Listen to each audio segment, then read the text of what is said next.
Hi, very excited to be here and to talk to you about human behavior. And especially today, I would like to talk about people that behave irrational. Not you, of course, other people. But I would like to talk about how we as service designers can actually use behavioral science and nudging to help people change their behavior. And sometimes how we even need to go beyond nudging to help people make better decisions. I would like to start with one of my personal fascinations, which is the desire paths. And desire paths are basically the shortest route people can take from A to B. And this is basically shortcuts that people create themselves. And I think it's a beautiful example of how people tend to ignore the things that have been put in place, the processes and systems that organizations, or in this case, urban planners, have thought about, to just do not really follow the rules. So people tend to behave differently than organizations expect them or want them to. So this picture is actually taken near my house in Rotterdam, the Netherlands, where I live and work as a service designer. And my background is not in behavioral design or in behavioral science. It's in industrial design engineering. And I started out as an industrial product designer. And in my master's, I turned more towards service design and strategic design. And I got really curious in behavioral design, nudging, behavioral economics. And I started just reading a lot about it. So I refer to myself as a behavioral enthusiast, not a behavioral expert, because there's so much more to learn around behavioral science. And that is where I met people from Livework. And they were also excited about this. And they wanted to do experiments on how we could merge service design and nudges. So we did a research, and we started to do this. And why did they want to do this? Well, they see that organizations more and more struggle to understand behavior, but also to change it. So it could either be big behavioral changes, like health organizations that come to us and ask us about, hey, can we help us to reduce people that smoke? Can we help them to quit smoking? Which is especially relevant now because it's Stoptober. So take the chance, everybody, if you want to stop smoking. But also financial institutions that ask us, hey, can we help young people to start saving for their retirement? Because this is not something they're thinking about right now, but it is really important. But it could also be around smaller behavior challenges, like adopting new digital channels or streamlining operations. And it's especially relevant in service design to optimize these customer and employee behaviors, because customers and employees are really in the center of a service delivery, and they will determine the value the service will end up with. So why do these organizations struggle? Well, these organizations struggle with changing and understanding behavior because they assume that people make well thought through decisions. But they actually do not. People do not even read. People do not process the information that you send to them. So, for example, when you start boarding at an airport, people will start long queuing before the plane has even arrived yet. Or they schedule this package delivery, but they will never be home at the time that they would said they would be. So people behave irrational in many of the situations. But we can actually design for this, because the consequences of irrational behavior or non-adherence behavior, it's really time and cost incentive to, well, resolve them. So this is why we started to bridge service design with behavioral science. And we started with experimenting. Can we use nudges in service design in customer journeys to see if we can change some of these behaviors? And after a couple of years and doing this with different clients in different industries, we saw that there was really the power of these, well, nudges, but also consumer psychology and behavioral science, and to put it into use in our practice. And we do this because we want to understand why people do what they do. So we want to understand behavior. And people can tell us, and we will ask them in interviews, like, why did you do this? But there's only so much people can tell us. Not everything that they do, they kind of can relate back to the original reason. So that is why behavioral science can really help us as service designers to fundamentally understand behavior. But we also use it to predict behavior. So how will people act in different touch points in that journey, and can we actually design for it? And finally, we also use it to influence behavior. So can we use nudges to help people to make a better decision and to move them towards more optimal outcomes for them as an individual, but also for the organization? And to do that, there's just one really important theory to understand, because we need to know where behavior comes from. And behavior comes from how people decide to act. And there are two mindsets in which people can make a decision. So you have your subconscious mindset, which is really fast, it's intuitive, it's basically something we can do without thinking about it. This is kind of your autopilot. And we have the more rational conscious mindset, which is slower, it takes a lot of energy, but it really helps you to consciously be aware and make a decision that is in line with your personal best interest, and actually will help you maybe to reach some of your future goals. So I will refer to some of these mindsets usually as like your inner Homer Simpson and your inner Mr. Spock. And behavioral science tells us that 95% of the things we do and 95% of the time, you are actually subconscious. So 95% of the time when people move through services and they move through touch points, they are in their autopilot. They're not really aware of what they're doing. Only 5% of the time, they will actually read the information and they will process it. And they will make a decision on, hey, what does it mean for my situation? This is actually very efficient because we do not have the mental energy or the mental capacity to process everything we do on a daily basis on a rational level. We would not, like our brains would explode. So this is basically kind of an efficient way. And in many situations, our subconscious brain gives us a good outcome, but in some situations, it's not, well, that optimal. Let's do an experiment, and let's see how rational or irrational you are. So I'm gonna ask you to answer the following questions out loud and as fast as possible. And I'm looking for the color of the following items. Is everybody ready? Okay. Snow is? Clouds are? Paper is? What do cows drink? Water, yes. Somebody over there is rational. Okay. So, of course, we all know cows do not drink milk, cows drink water. But this is just how powerful your subconscious brain is. It's so fast that our conscious mindset cannot even overrule it on time. You already answer. And this is, of course, a trick, right? I gave you time pressure, and I primed you on the color white. But this is happening in your day-to-day life as well. And on a daily basis, on average, we make 35,000 decisions on how to act. So if you take into account that we kind of sleep between 6-7 hours, that means we make a decision every 2 seconds. So basically, we're constantly making decisions on how we act. So I think it's not weird that we are subconscious most of that time, and that some of these decisions that we make are not really beneficial for ourselves. They're not really in line with what we want to achieve. And this is also what behavioral science really has recognized and where they put most of their focus. And they're really interested to understand this subconscious mindset. They want to understand how people behave and how people think when they are in this autopilot. So they've done a lot of research, and they found more than 200 cognitive patterns or shortcuts that people have. And these shortcuts basically describe how the majority of the people will act under specific circumstances and in a specific context. And the nice thing about these things is that they are universally true across people.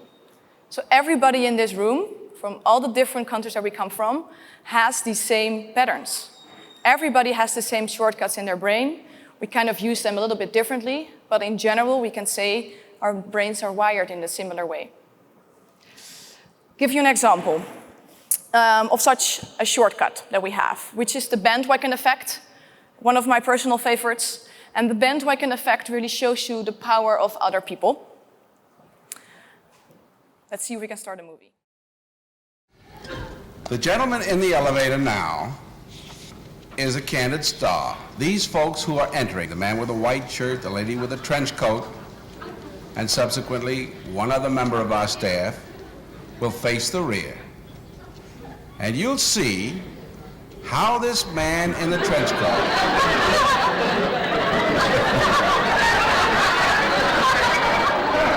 tries to maintain his individuality, but little by little,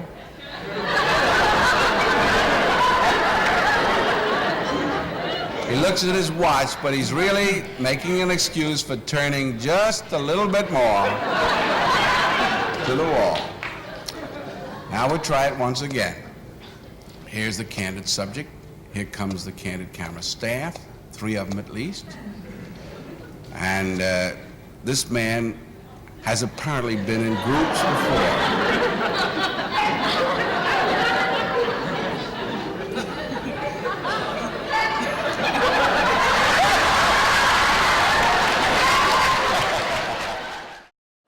So it goes on, and everybody kind of does the same. So these shortcuts that kind of show you how, in this case with the bandwagon effect, we mimic the behavior of peers and we mimic the behavior of people around us. And actually, you can use this. And this is exactly what the Behavioural Insights team in the UK has done. So they took the bandwagon effect and they thought, hey, can we apply this to late-time taxpayers? So people that act irrational, they do not pay on time, and they send out letters, people do not really act on them. So they included one line. They said, 9 out of 10 people in your area have paid their taxes on time, which is a true statement, by the way. And by just adding this simple line in that letter, they could increase the responses from late-time taxpayers for 67% to 83%. And they've repeated this experiment not only in the UK, but in the Netherlands and in many other countries. And they've seen similar results. So this is an example of nudging. Probably you're all familiar with it, so I'm not going to talk too much about nudges. But what nudges basically do is they influence behavior on the subconscious level. So they kind of target one of these shortcuts. Could be the bandwagon effect, but it could also be many of other ones. And they try to facilitate this autopilot. So they take away as much cognitive friction as possible, and they kind of guide you towards a desired behavior. And they can do this by making it really social, attractive, or easy to do. And nudges are generally something that can be implemented very fast. So there's small changes to existing channels and existing touch points. So it's quite easy to change them and to implement them. And that is why they also have been very effective and very popular in the recent years. And at Livework, we thought, hey, this is also interesting. Like, we can do something with this. And we started to look into nudging theory. And we found out that nudges are still really within academic research and in marketing. I'm not going to talk about nudges in marketing. That will be in a whole other talk and a whole lot of discussion about ethics. I'm not going to touch upon that right now. But most of the validated nudging theories sit within research. And you can see that they are being proven in labs or in controlled environments where they ask about 200 students to do something, and then it works. And we took those strategies and we applied them on scale in real-world context. And then it's kind of different. You do not get the similar results. So we started with experimenting this. I will talk a little bit about the case on the right, in which we helped an insurance company to reduce fraud. But it's quite difficult to insert small interventions, nudges, in complex ecosystems. But we've learned a lot. And today I would like to share 3 of our best practices on how you can use behavioral strategies and nudges as a service designer. And the first one is really related to the fact that you can use nudges to influence people on a subconscious level, but that's not enough. Sometimes you need to influence people on a more conscious level. So we've seen and we have experienced that nudges are really good to streamline operations or to quickly resolve adoption problems or to smooth channel migration. But in many service scenarios, nudges are not suitable, scalable, or sustainable. And that mostly has to do with the fact that nudges affect immediate behavior. So we're asking people actually to do something differently. We're asking them to change their behavior, or we're doing it on a subconscious level. So these people are not aware of the fact that they're doing something differently. So they will only do it when that nudge is present. So the effect of nudging customers towards the desired outcome is only really has an effect in that touch point, and it will not likely stretch beyond it. So that's what we have seen as well. And in service scenarios, that's kind of a problem. Because in services, people move through touch points. They move over time, and their behavior moves over time. So one nudge to affect behavior was just not enough. So that's why we introduced an alternative type of approach, and we introduced the rational override. And the rational override, it's something that is coming up in cognitive science right now. It has not been applied yet that often. And what it is, it's basically a micro moment of friction that we carefully build in a customer journey to slow people down, to let them take the time to become aware, wake up from that autopilot, and switch to the conscious state. So we can use the same shortcuts that people have in their brain to make people conscious. So they can decide for themselves, what would fit my personal situation best? Do I need to save for my future income, my pension, and how much? And how should I develop that? So generally, if we say we introduce friction, this is seen as a barrier, right? As service designers, we usually take away friction. But sometimes an experience can be too smooth. It can be too easy. And then it's really good to add a little bit of friction. And to give you an example of when it's really crucial to add a bit of friction, I took an example from Australia. Let's see if we can start.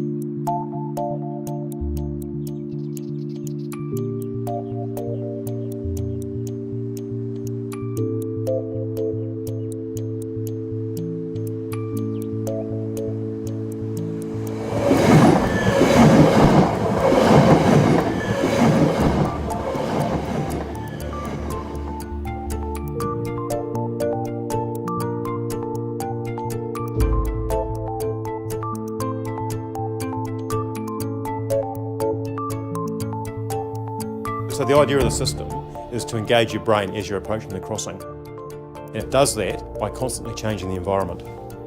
So the change in environment makes you think about what you're doing at the right time. The approach is really easy to change. Anybody using the pathway can change it. I think the change makes you take notice coming up to it. If you suddenly have to notice that you're having to zigzag rather than go straight through, you're going to have to attend to it. Yesterday I had to do like a longer S, and then today I had to do a smaller S to get through. So you can see, by just adding a couple of simple movable gates, we can actually make people aware every time they cross that railway crossing. So let's stay within the railway theme, and I will talk a little bit about how we applied the same techniques in some of our projects. And I would like to share a project we did with the National Railway Company in Norway. And we helped them to reduce complaints, and especially unsubstantiated, unvalid claims around penalty charges, penalty fares.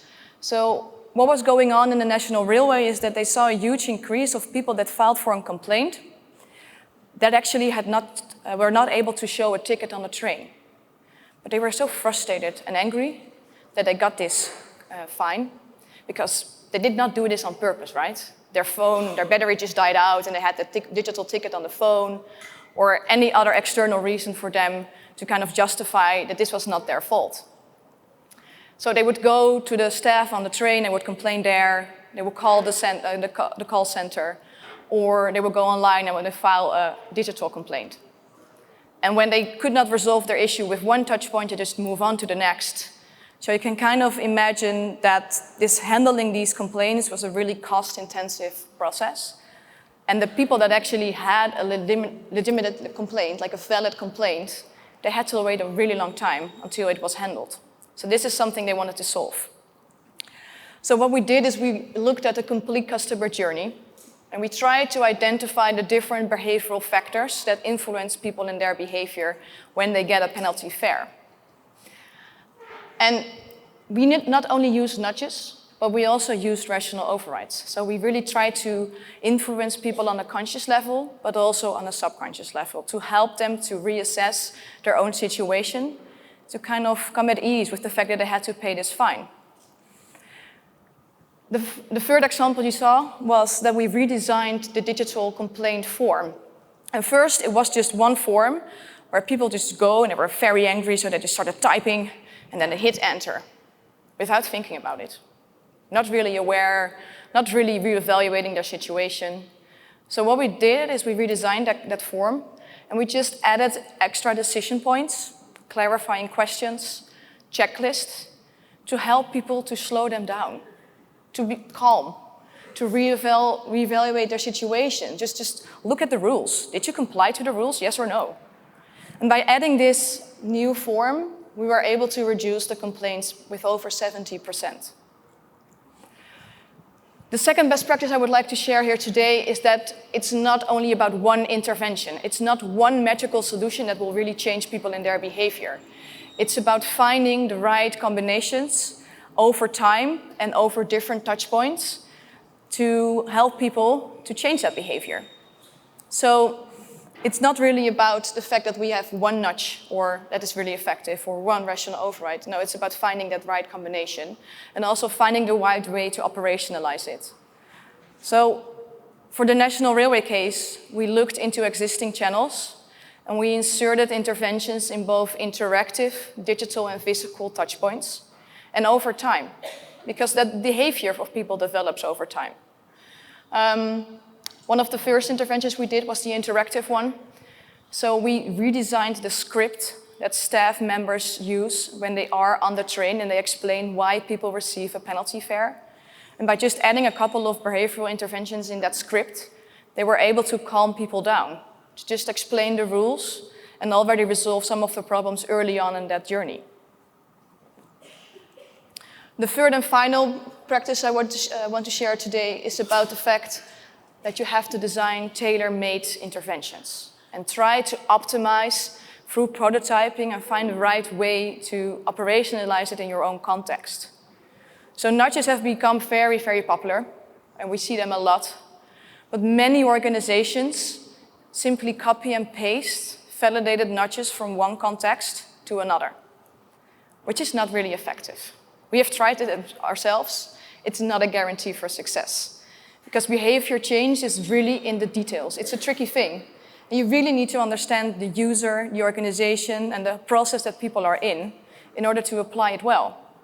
So what we tend to do is when we start with such a project, we go into literature, we try to find proven strategies, proven nudging strategies within that specific context. We take them, and then it's really the designer's craft to apply them in novel ways, find new ways to use them, make lots of different iterations, and then prototype it. Go out to your users, see how they interact with it, get their feedback. And then in that loop, you can decide on, hey, what is the best way for us to implement this and really test this on scale? So this is also the approach we took in another case, which we did with an insurance company. And we helped them to reduce fraud in travel insurance. So this insurance company moved towards a complete digital format in which people could submit a claim. So there's no human interaction there. And from their data analytics, they could see that about 10 to 20% of the claims that people fill in is fraudulent. So people cheat.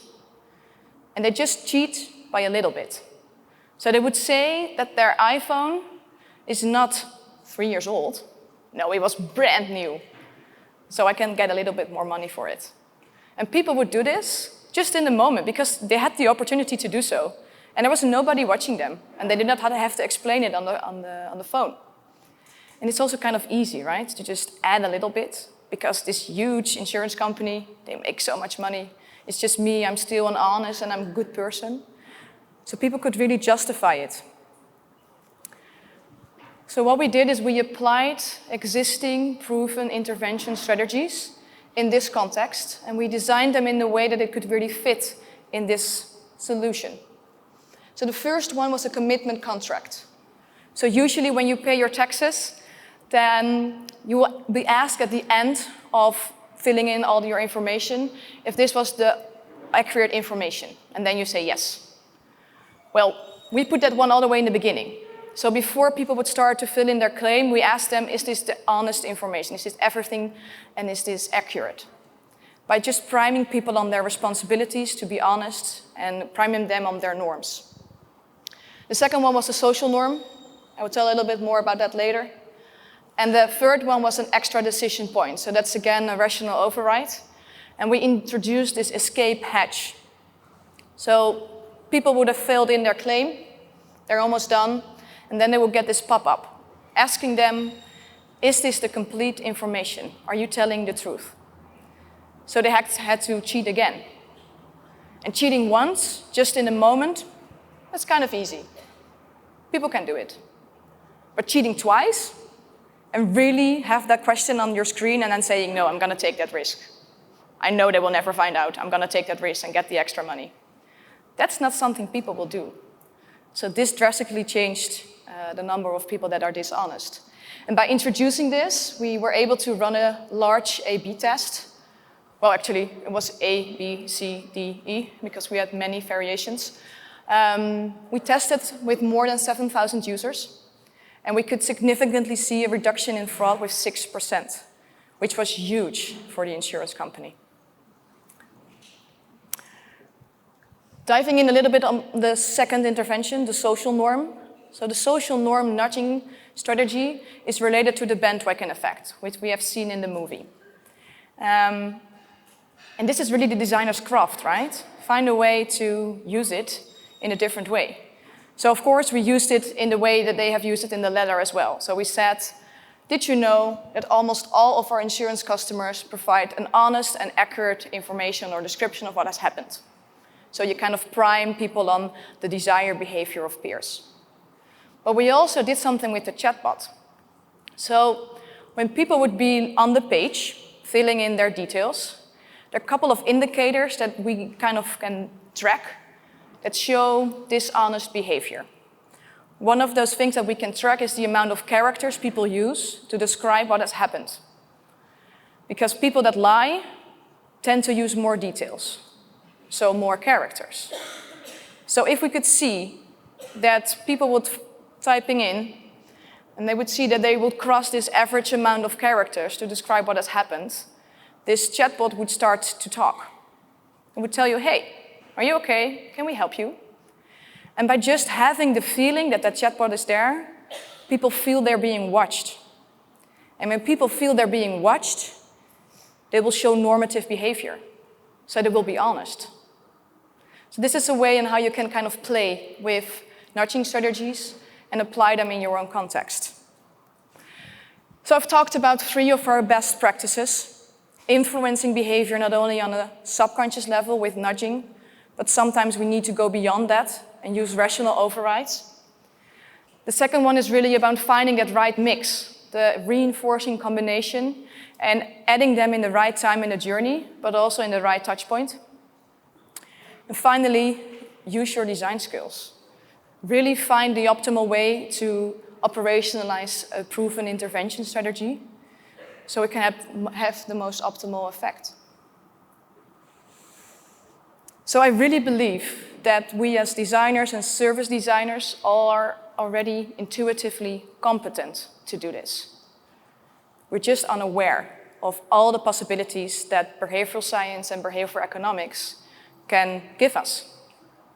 So I hope that with this talk, I kind of showed you what the possibilities are. And I also hope that I kind of sparked enthusiasm around behavioral science. It's not dull, it's really fascinating. So if you're curious, definitely go and dive in. I would like to end with one of our next steps.